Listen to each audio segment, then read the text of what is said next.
Faster than a speeding bullet. I ran until my muscles burned and my veins pumped battery acid. More powerful than a locomotive. An idea is like a virus. Resilient. Highly contagious. Able to leap tall buildings in a single bound.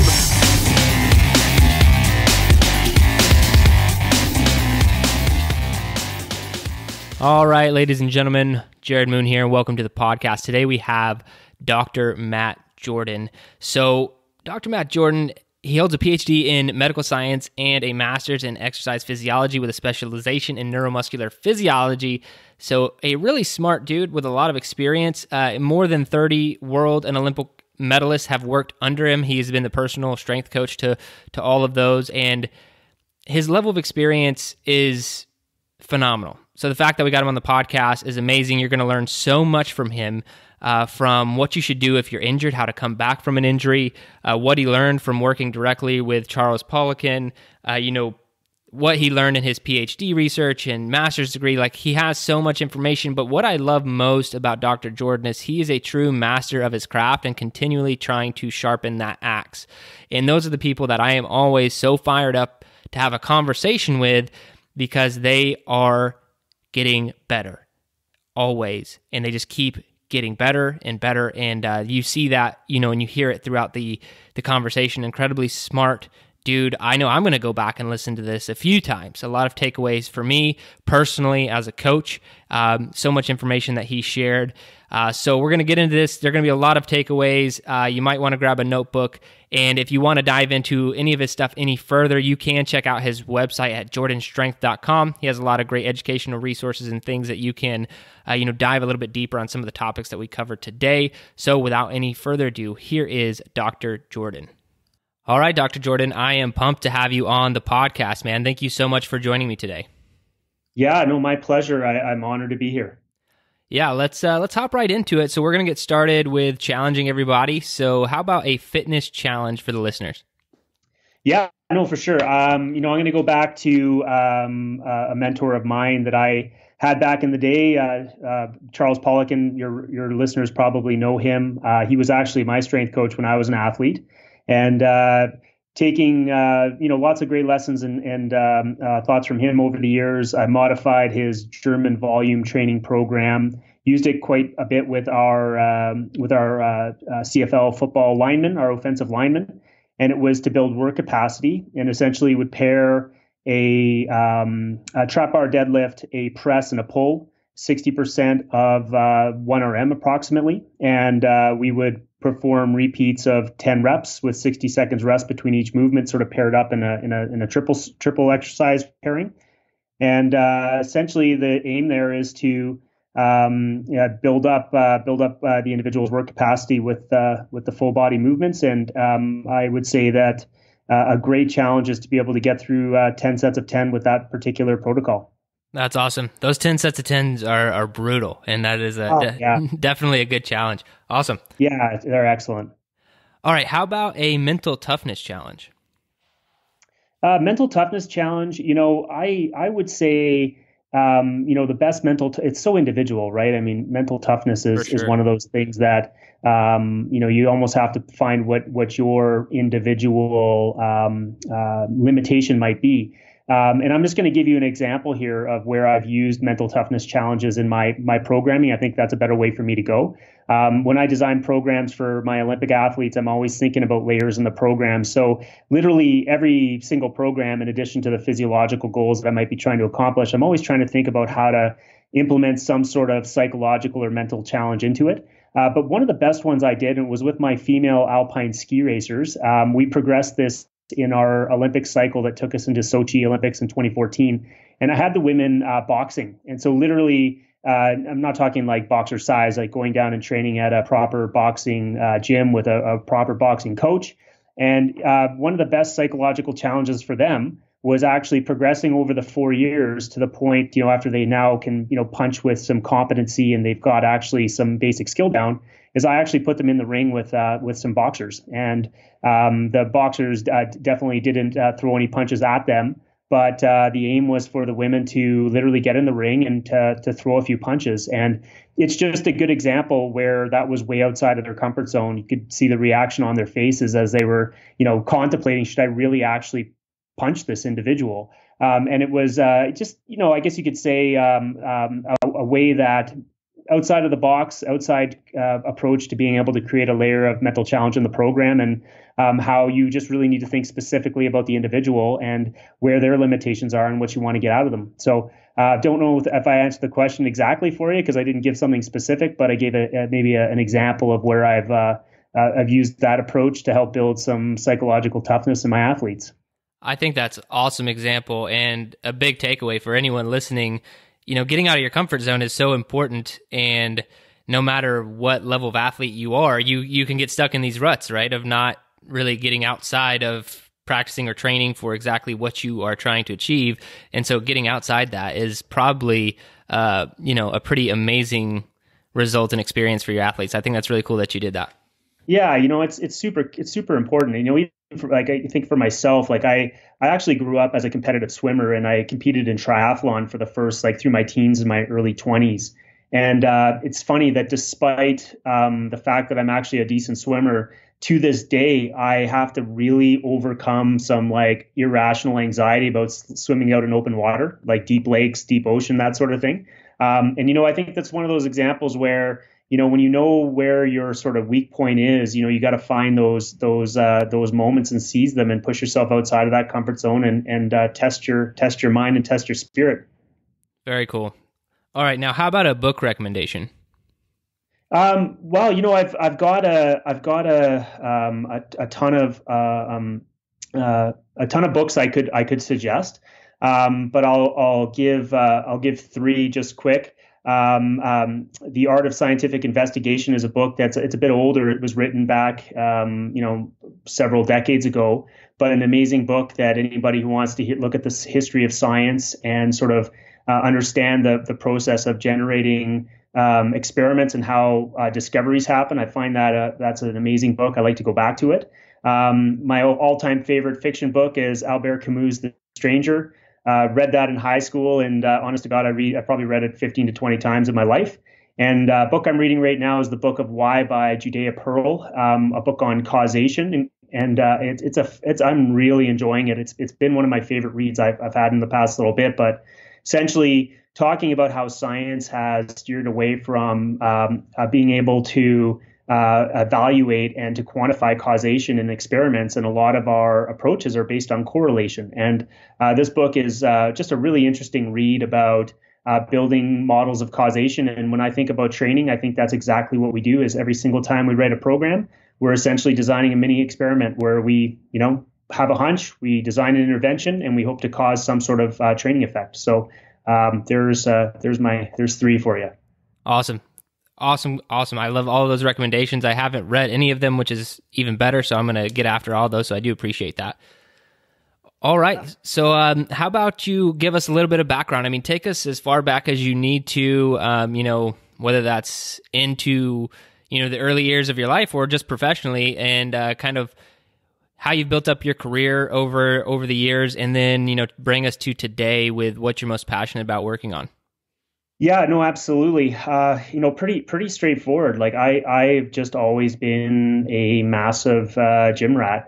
Loved the weight room from the time I was probably about 11 or 12. I don't know who sparked me on it, but I was that kid at home that, I grew up playing ice hockey, obviously being a Canadian, but I was that kid who, would spend go down to the basement and, aim to do, the 100 push-ups, 20 pull-up tests, Hercules push-ups, everything I could do with my body weight.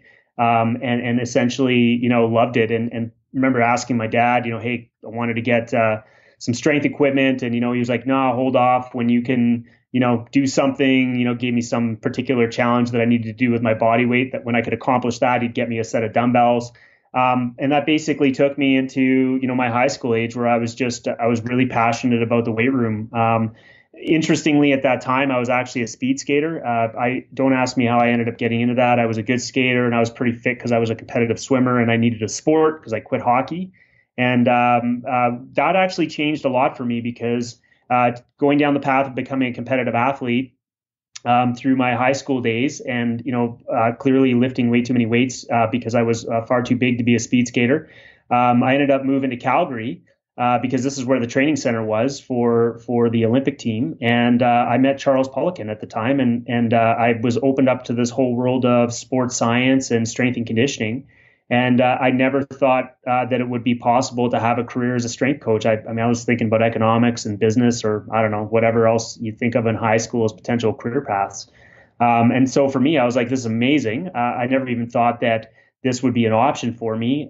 So I enrolled in kinesiology, and I guess that's the start of it. Is learning under him and a couple other people who were here at the time, the sort of the ins and outs of that strength and conditioning, and got some good advice from Charles on how to get going in my career. And essentially, honestly, I did it for free. I wrote programs for athletes because I loved it. My first gig was working with the women's alpine ski team in like 1999. I think I did it for a jacket. And I would work in the evenings as a part-time security guard at the hospital to pay the bills. And yeah, as I was moving along, it was like, writing programs and training athletes never really felt like a job. Like I never felt like I was actually going to work because I just enjoyed it so much. But moving on, I became more curious and more inquisitive about, understanding, again, the cause of why things happen the way they do. And it led me to pursue a master's degree in muscle physiology, focused on basically I looked at vibration training, which some of your listeners may or may not be familiar with, but I looked at the effects of whole body vibration on some basic neuromuscular properties of skeletal muscle. And really honed my interest in science and asking questions, and everything was kind of rising together at this point because I got my first real paid gig as an Olympic strength coach, working with athletes into the 2002 Olympic Winter Games. And that sort of took me for a number of years. I was here at the University of Calgary, working with Olympic bound athletes, trying to mentor the next generation of strength coaches. Doing what strength coaches do. Got a little stale, feeling a little bit flat in and around the 2010 Olympic Winter Games. And a friend of mine, Matt Price, who's the strength coach for LA Kings, said, hey, why don't we bring you back to alpine skiing? Because he was involved with alpine skiing and he had a position opening. So I went back and worked with him, and really, probably mostly from needing some mentorship in my life. I was feeling flat and just uninspired. I remember, sitting there with my now wife in the car, and I was like, I always wanted to do a PhD, and I don't know why I never really pursued it. I had some life circumstances that obviously came into my world. I had been married previously, and we'd gotten divorced, and I just had to really work to support my son at the time. And I just, had a bit more calm in my life, and my now wife, I was sitting with her, and yeah, it was just that reflection that this is something I want to do. And so I went back and did a PhD in medical science, and it was all focused around ACL injury, return to sport testing. Essentially, you hurt your knee, and how do we get you back after a knee injury, and pinpointing your deficits and getting objective metrics to evaluate your muscle strength and power so we can better design programs. And again, it just kind of all culminated into where I am today. I head up sports science for the Canadian Sport Institute Calgary. It's one of 4 Olympic training centers in Canada. Head up sports science and sport medicine for our alpine skiing team, and also do some work with our bobsleigh program. And I have a pretty decent sized research program. I've got 4 graduate students that are doing research related to ACL injuries and getting athletes back after injury. So trying to figure out what's different between ACL injured athletes and non-injured athletes so we can better design programs. And then the other part is just my private business, lots of consulting, presenting around the world, meeting some great people like yourself and others. I'm real passionate about online education and helping to share knowledge and grow other practitioners. So that kind of rounds out my activities and my journey. Really awesome. An incredible amount of experience and knowledge. So I'm just excited to be able to have this conversation with you. I do, want to hit on a couple of those points. And, it sounded like, kind of going back, you must have been busy in the, it sounds like high school years, from being a gym rat, ice hockey, speed skater, swimmer, all of these things. Over what kind of time period were you doing all of these sports and activities? Well, I mean, I want to say almost lifelong. Like, what do you do when you're actually not good enough to go to the Olympics? That was me. I become a strength coach. I had sort of aspirations of being an Olympian, but it's kind of clear to me. I just really cared more about training than I did actually competing. So my sort of up until the age of 14 was mostly hockey and competitive swimming. And yeah, I mean, at the time, like, I swam in the mornings and went to hockey practice at night, and then got burnt out pretty good by that point in time. I was, it was a bit too much for where I was at, and speed skating literally just stumbled on it. I mean, it was probably about a seven-year stint of my life, from age 14 to basically age 19 or 20. And by that point, I'm moving to Calgary, and realizing that my real passion is around the training sciences and helping to develop athletes.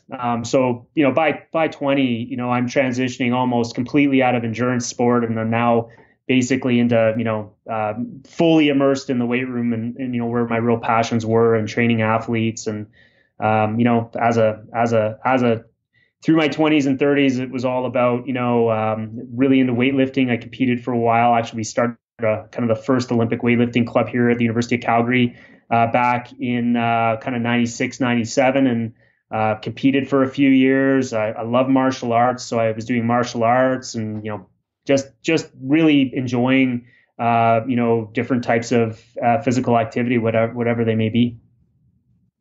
And also something I pick up on is there's no lack of credentials or education, or just academics in your background. But what I did notice, you just from your mental toughness challenge, you talked about layering in your program design some form of mental aspect. And yeah. I'm guessing that you didn't pick that up in school. You probably applied that on your own from just experience on what works well with a human.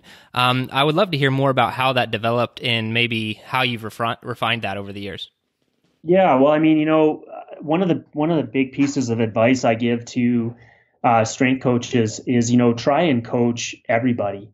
Coach every type of athlete you can in every type of sport, because I think that every time that you're challenged like that, it really kind of expands your abilities. And, in this particular case, a lot of my thought process around that, it basically evolved from working more with endurance sport and power sport, where your physiology and your technique really dictates how you perform. But when you're working with a ski racer, it's hard for me to explain ski racing to somebody who's never ski raced. I've actually never ski raced, but what I do know, having stood at the top of these mountains, is that these athletes need to be at the razor's edge of disaster to win. So essentially, every single time you ski, you have to be pushing yourself out of your comfort zone, and you've got to be right on that edge of disaster to be able to be fast. And when you think about that, and you think about the risk of injury that these athletes incur, the reality is that they need to be mentally able to push themselves in ways that most humans don't. It is truly risking life and limb, what they do. I mean, every race is a risk for serious injury, and these happen a lot. Hence the reason, I spent 6 years working on research and PhDs and all this stuff, and continue to do that work. But if you see these athletes, the last thing they want to do is go in the gym and bang out, power cleans and back squats. It's just mentally completely not stimulating for them. And these are the athletes that, like, I've got this one video of one of our skiers. I'm sure you won't mind me mentioning his name. His name's Ben Thompson. He's a great skier. He's kind of known for his ability to execute in some of the hardest and most dangerous downhill courses that exist on our planet. And, I've got this video of Ben standing on a bridge. And I want to say this bridge is got to be, 40 feet. I mean, it's high. And Ben is facing off the side of the bridge, facing towards the road. And he basically does a backflip into a river and hits a boat, a dinghy boat that's moving underneath him. And you think about that, and I'm like, okay, I consider myself an athlete of sorts. I figure, consider myself a bit of for sure a fitness guy. I love working out, but there is zero chance that 99% of the people engaged in the world of fitness will ever have the guts to go and do something like that. Like, that just shows you a totally different psychology and a totally different, thing that gets that person kind of stimulated in life. And when you see that, you just realize that your workouts have to become more than just reps, sets, and load. It's got to be something that, stimulates them, that challenges them. And I always talk about as the layers. And the more layers we can get out of our program, the more we build culture, the more we build elite habits, the more we're building mental challenges into what we do, just the more engaged I find our athletes are, especially athletes like that, where, that is their MO. That's how they operate in life is getting that level of like extreme mental stimulation from big tasks and big challenges. And do you feel that type of layer is also warranted in non-elite athletes, people, just trying to, improve themselves through like a strength and conditioning program? Yeah, I definitely do. I think, as I've gotten older and as I sort of go through ebbs and flows in my life, maybe it's not so much about building in layers of mental challenge to like, push myself to a new level of, I don't know, being able to cope with fear. But maybe the challenge in life is more on as you get older is how do you build perspective, and how do you manage your ego, how do you manage those other aspects of our human mind that potentially gets in the way of things. And so I do think that in sort of the effort to have balance and the effort to have some measure of growth over time, I definitely think maybe not necessarily always in the gym, but I think on some level that has to be a part of our training. It's not just the physical piece, it's the mental piece as well, and it's the growth of the individual. I always say when I'm working with an Olympic athlete, I'm trying to grow a champion. I remember talking to some of my Olympic athletes before the 2006 games in Torino, Italy, and I said, listen, I don't care if you win a medal or not. If the TV cameras are on you in your vignette or in your sort of in the stadium as you're preparing for your race, you're going to look like an athlete. You're going to demonstrate the skills and the competencies that all athletes have. You're going to look like a champion in that warm up. And that's always been my philosophy, is that, it's not just the physicality of it. It's how we approach the small things. It's how we approach our mindset. It's how we approach challenges. It's all that. So I'm a big believer in making sure that the person grows alongside the cross-sectional area of their hamstring, so to speak. I'm in complete agreement, and I really think that's awesome, something you've developed over the years. Now, I do have a question just about having worked directly with Charles Poliquin. What was maybe one of your biggest takeaways in your time spent with him? Yeah, well, I mean, I distinctly remember the three pieces of advice was, look the part, read lots, and don't hurt your athletes. And I maybe, tweak the first one of looking the part into just, have a passion for the strength game and be passionate about something to do with human performance. The read lots piece is I've always taken that to be like, it's not just your practical knowledge. It's your understanding of the science. I'm teaching a class right now at the university. I actually haven't taught here in probably a decade. And one of the projects for the students is at the end of the semester, they're going to design a program and they're going to present this program. And I've already told them that the first question out of my mouth when they get up there is going to be something along the lines of, what's the physiological underpinning of this particular aspect of your program? What's the training goal? What training effect are you looking to elicit? And that should be a very specific answer that's founded in some physiology and founded in some biomechanics.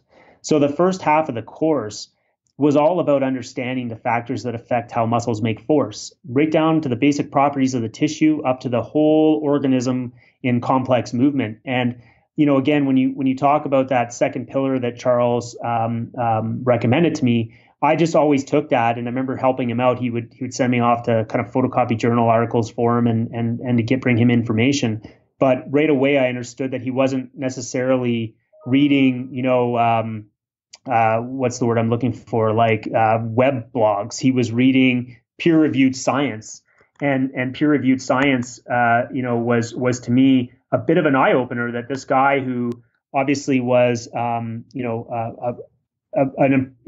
guess you could say maybe mistaken for the quote unquote meathead, musclehead type guys, was actually extremely intelligent and extremely well read. So, pillar number 2 is all about becoming grounded in the science and staying up on the science and staying up on, the basics of how the systems that we deal with in humans, how they work. Final piece there about not hurting your athletes. I mean, at the end of the day, if you're dealing with an Olympic or professional athlete, that's basically your kiss of death, is if you prescribe a program that ends up injuring them. And I've taken that to heart, and I've also taken to heart that one of the jobs of a great strength coach is the ability to help people get out of pain and get back to full function. And so I spent a great deal of my career as a strength coach learning about how to integrate rehabilitation and how to take somebody who's broken and who can't, who's literally unable to do what they need to do, and finding ways to get them back and finding ways to help mitigate injuries. And obviously, making very, very due care that when I design programs, that my programs are there to help promote positive adaptations, not lead them down a road to injury and pathology. And on that note, I would love to hear your opinion on, you're an expert in this field, but if someone, so non-elite athlete, were to get injured, just say they're doing their own programming and everything, and they just pushed a little too hard and they got hurt. What are some of the immediate steps that you think that this person should go through? And the reason I ask is because I get asked those questions all the time. Like, I get an email, someone not necessarily I'm training or anything, like, "Hey, I hurt my knee. Do you have a program or programming that could help me work around this injury?" It comes up a lot. So I would love to hear kind of your thoughts on what someone should do when they first get injured. When you first get injured, a couple, and here I guess are the rules of thumb, right? I mean, number 1 is rest may make you feel better, but it's not going to make you better. That's obviously a big issue that we have, is that, very often when people get hurt, they abstain and you detrain quickly, and it makes your problems worse very often. The second challenge is always trying to find, on some level, like what precipitated the injury. Now, if you were, we're playing, football, and somebody fell on your tibia and you snapped it in half, not much you could really do about that. But if you've injured yourself due to, let's say, something faulty in your biomechanics, or something faulty in how your musculoskeletal system generates propulsive forces or absorbs external energy, due to something, right? Something related to motor control, something related to the structural aspects of your tissues.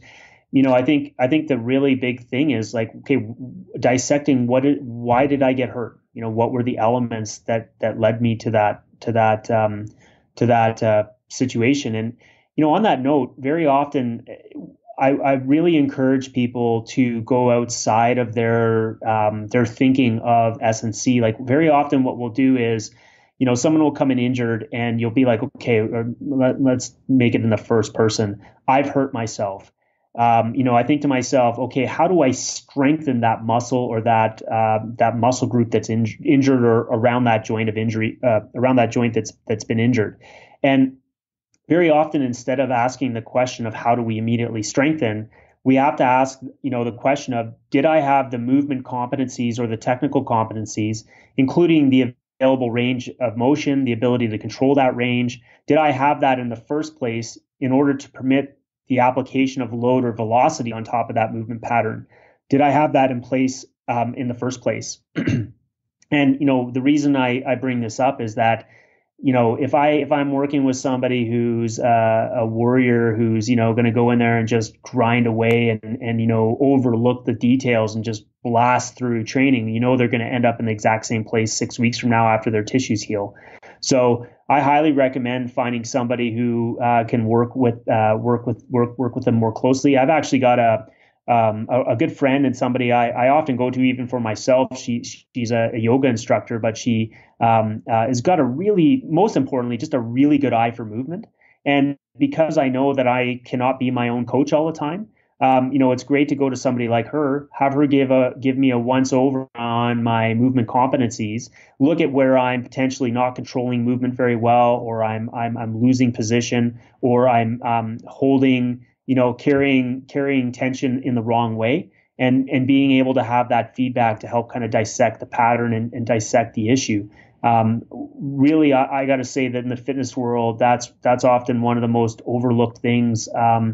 Not to carry on too much here, but just to give you a sense that it's not just, my own feeling. A good friend of mine, Brian Carroll, who's, I'm sure your listeners know him. He's a world record holder in the squat, but Brian's got a great story about how he suffered just a catastrophic back injury and essentially it should have been career ending.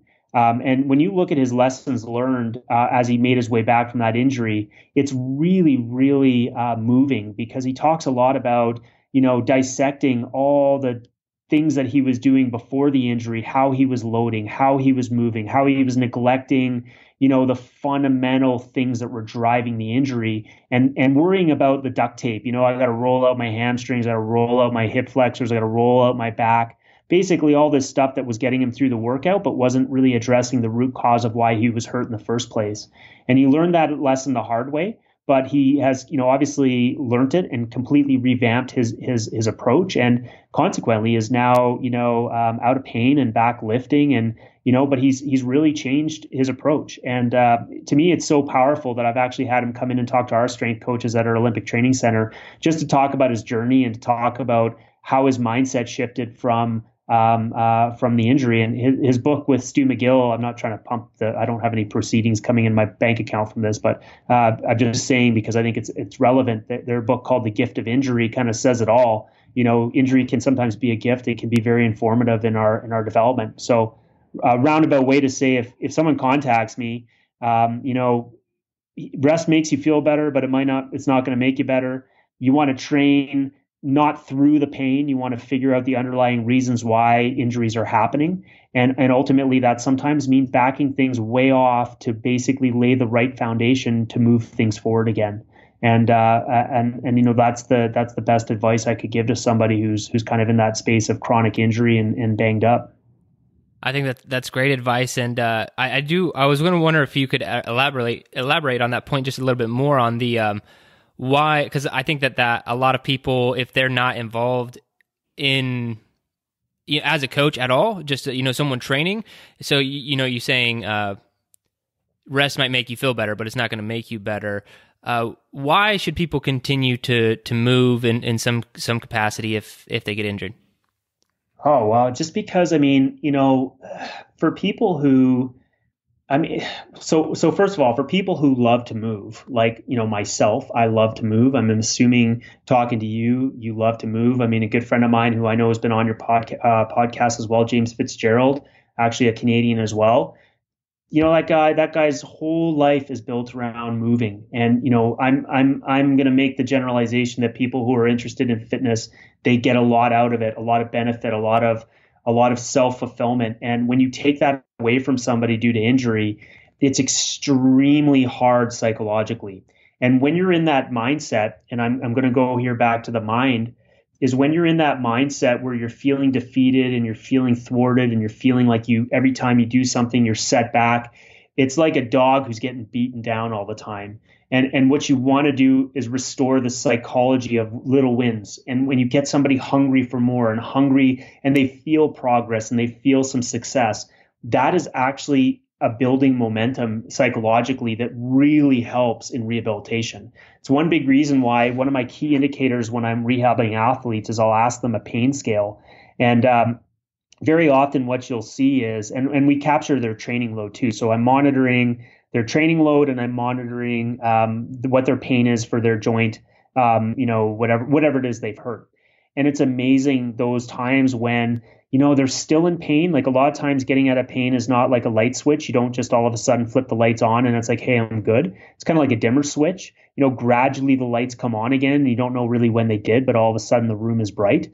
And I would say it's the same with injury. You're very often like pain sort of lingers and it's stubborn and you have good days and bad days.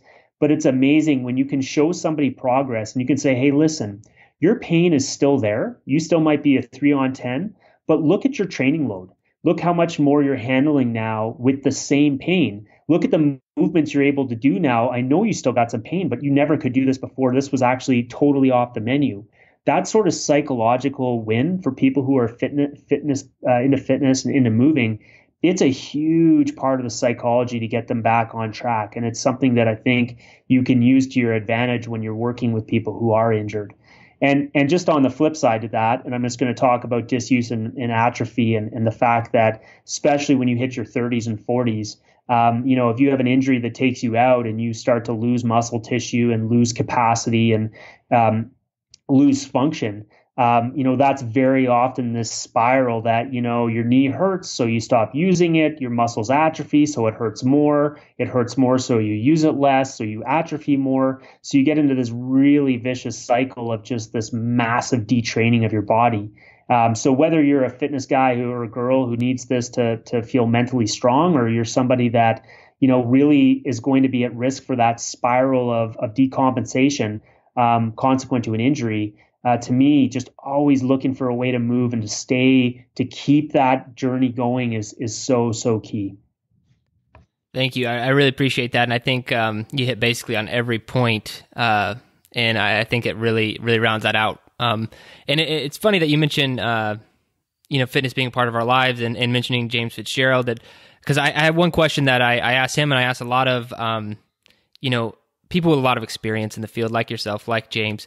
And it's the question of, what do you see the blend of science versus experience in whether it's your programming, coaching, whatever you want to consider it in, but there's some line where you have to depend on science to some degree as a coach, but then there's some, you also have to largely, especially after you have some experience, start to rely on that experience. I love to hear what you feel the relationship is there in a coach's career.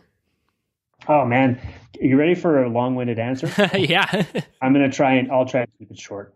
My good friend Stu McMillan, another guy that some of your listeners might know, he and I are actually just on the phone the other day having a chat about this. And, he said, hey, I think you're trying to write a piece on where science fits into the whole world of strength and conditioning. And we were kind of going back and forth about it. And I said, here's my thoughts is that if you think about scientific study, scientific study is this idea of, number one, understanding and being skeptical about what we see in the natural world, asking questions, being curious.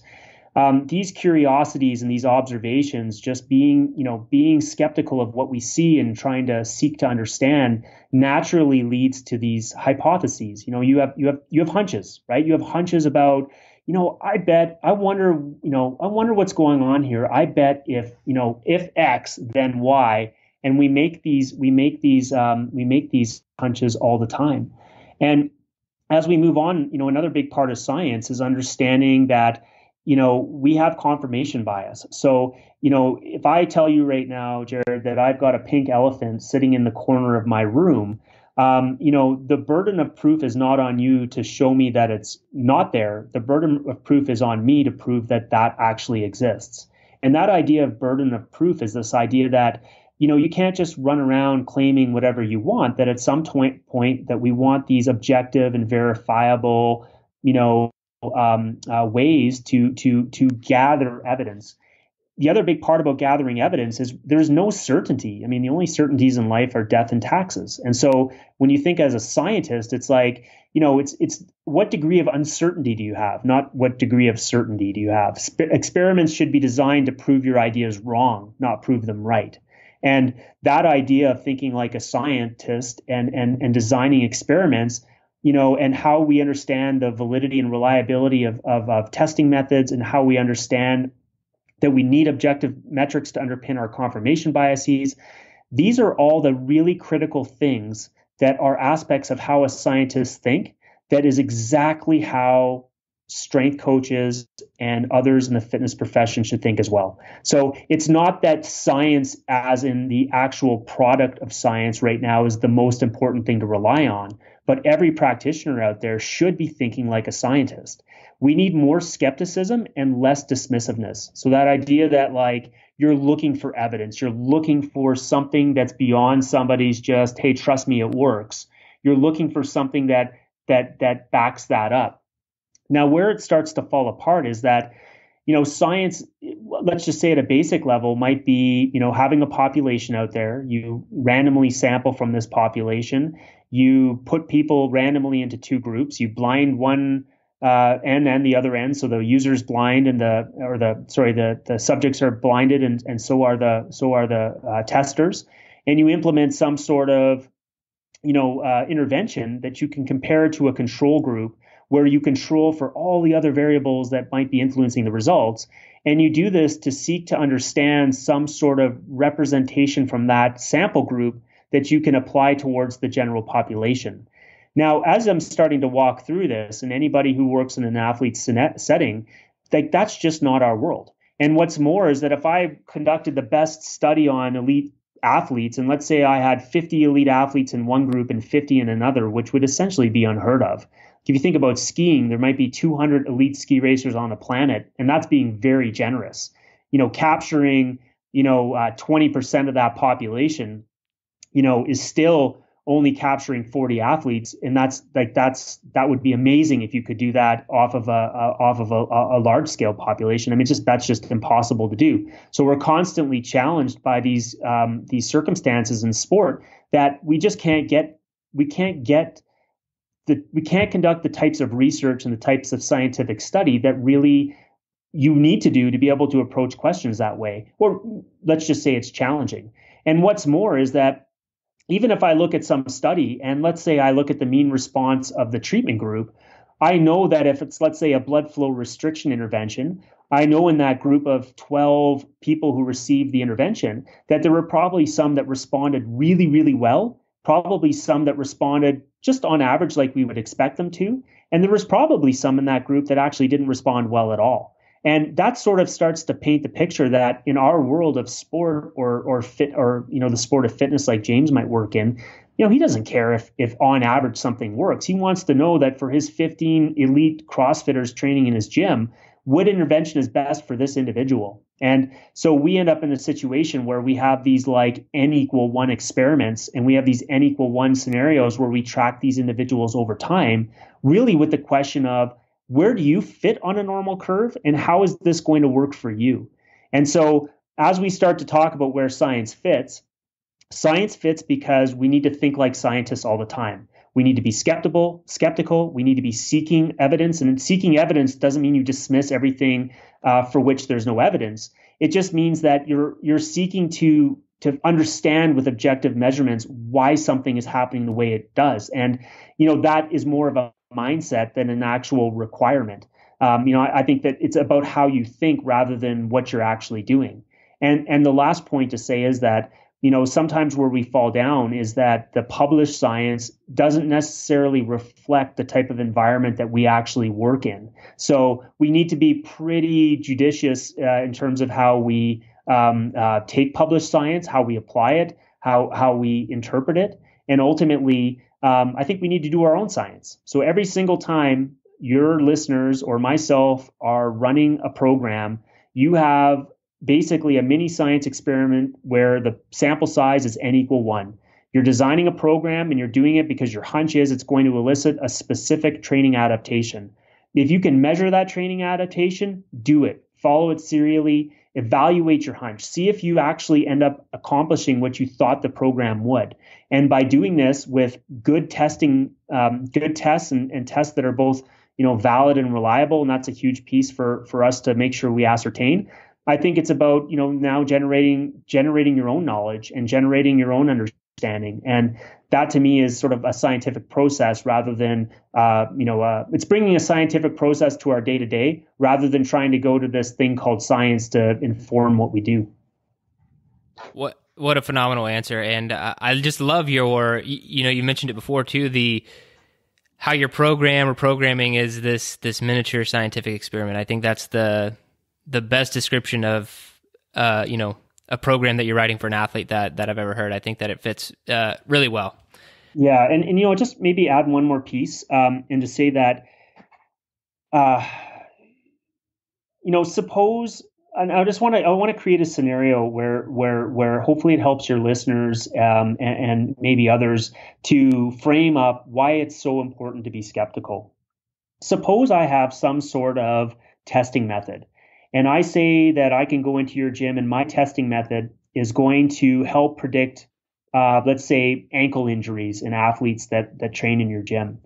And I put all of your athletes through this particular test. And let's just suppose that we find all kinds of things by looking at the data. We find all kinds of things that help us predict injury. But suppose that in this particular test that we're implementing, that you actually coach the athletes to perform the test a certain way. And you're actually the cause of the injury as well. So this is specific to you as the trainer.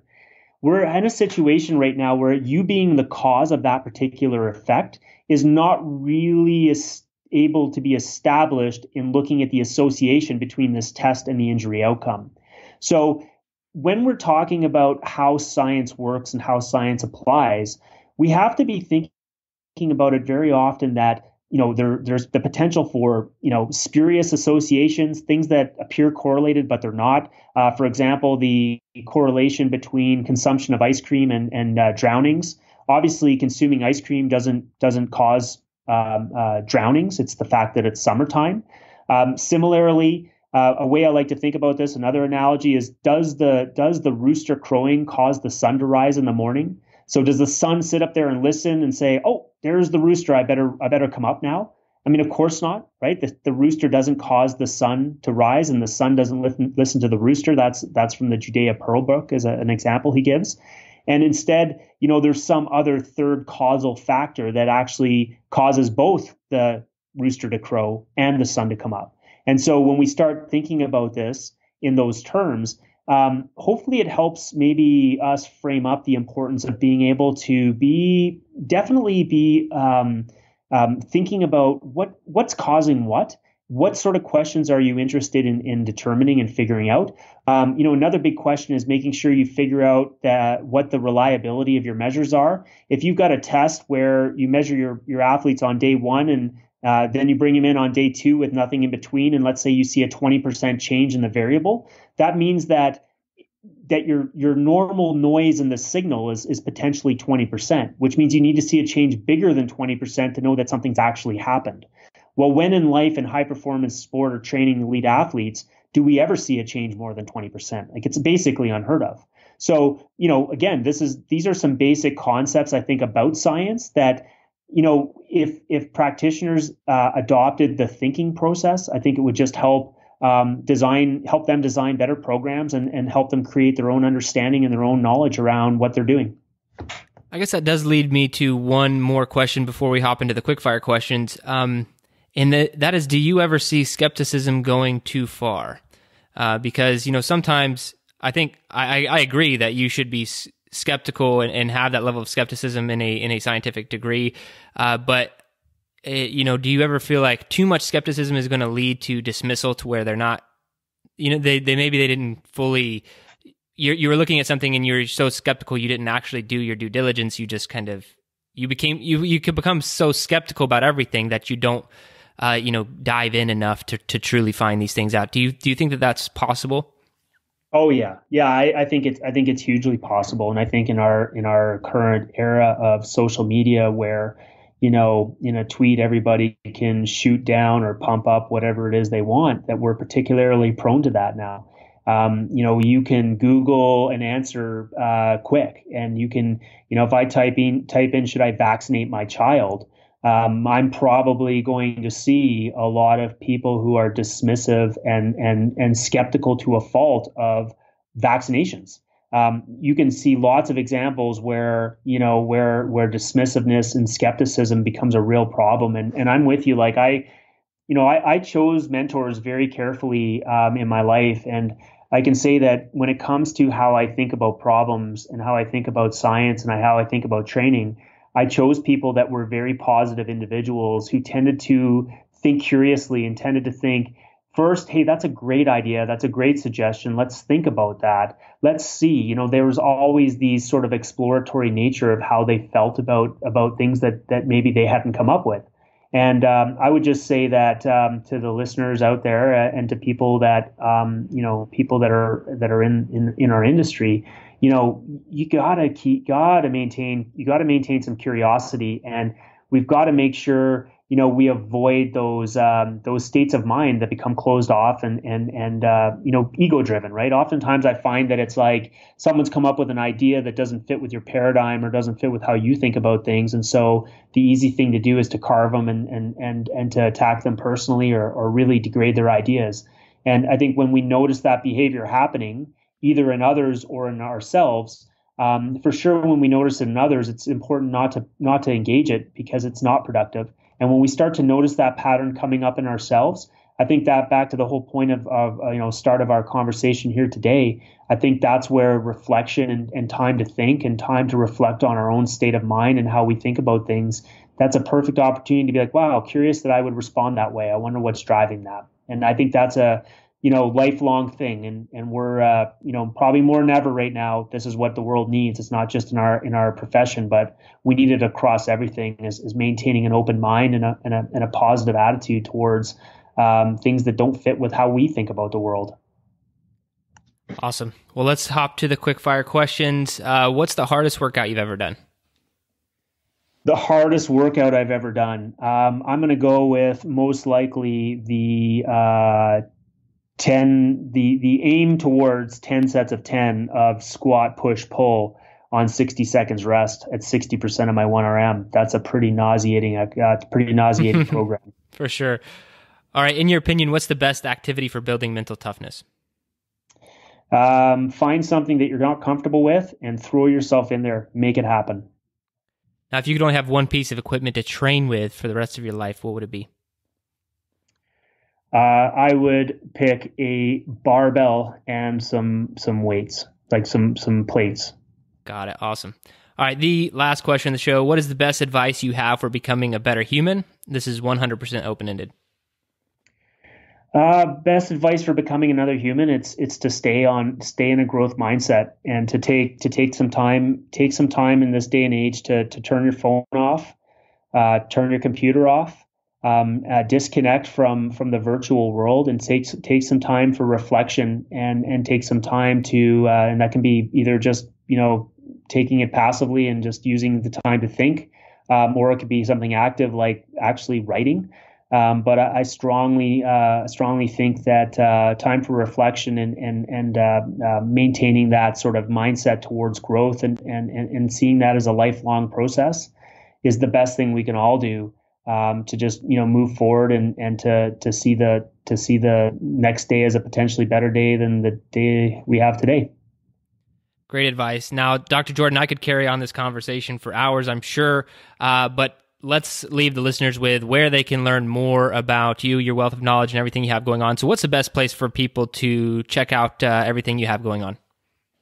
Yeah, so the main thing I'm providing are twofold. Number one, I provide do lots of presentations at conferences, that lots of sort of in-person consultations, and you can find out about that on my website www.jordanstrength.com. And additionally, on my website, via some online education opportunities, I aim to provide coaches with a science-based approach to training. So kind of a full system that goes through the basic scientific underpinnings of how muscles work and right up to the whole body level into athlete intakes and movement assessments and MSK assessments, looking at where I've spent the bulk of my time doing, PhD related research and current research on neuromuscular testing, particularly using double force plate systems to evaluate asymmetries. And, the final part of the course is into programming and periodization and planning. So that science-based education program that I have on my website, would love, if you want to go check it out and contact me about it. Courses are running throughout the year. I try to take a personalized approach. So, you're going to interact with me directly if you take the course. We're going to spend time together. And it's not it's meant to be really an intimate growth in terms of my mentorship of the people who take the course. The other, obviously, social media. I've got you can find me on Twitter. Jordan Strength is my handle. I also am on Instagram, although I don't post that much on Instagram. But anytime I do, it's usually something meaningful, either on Instagram or Twitter, that's related to research, science we're doing, stuff that we're coming up with. So you'll hopefully see minimal noise and more signal in what I post. So those are my points of contact. And I just say to your listeners, I'd love to hear from you. So reach out and touch base with me. Looking forward to making some new connections. Awesome. And we will link to everything he just mentioned in the show notes. Dr. Jordan, it has been a pleasure. Thank you so much for your time today and for being on the podcast. Yeah, my pleasure. I really appreciate it. Thank you.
Your best.